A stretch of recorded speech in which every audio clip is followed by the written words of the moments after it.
જેમાં 100 માં આપણે રનિંગ કરીએ એવા અને રનિંગ કરીને આવ્યા તો કોયલું આપણે ફળિયામાં ઊભી છે ને પછી આપણે નીકળી ગયા ધોળા તરફ.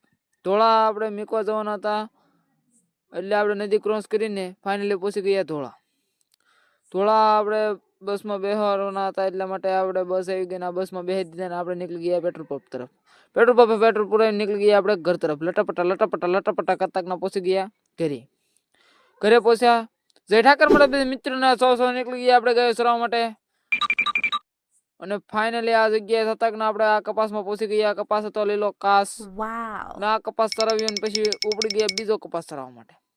તો આજે બપોર પડ્યું તો 2 લીલા કાસ કપાસ સરાઈ દીધા અને પછી નીકળી ગયા આપણે ઘઉંને પાણી પાવા માટે. તો લટાપટા કરતા ગયા પહોંચી ગયા આપણે રેવાગામના વેડે. રેવાગામના વેડે ઘઉંને પાણી પાઈ નીકળી ગયા આપણે ઘઉંને ઊભી રાખવા માટે. તો આ જગ્યાએ આપણે ઘઉંને ઊભી રાખવાની હતી કલાક અને પછી પાછા આપણે નીકળી ગયા લટાપટ કરતા સીમમાં સારવા માટે. તો વાવડીના કેડે સીમાડે આવી ગયા આપણે સારવા માટે.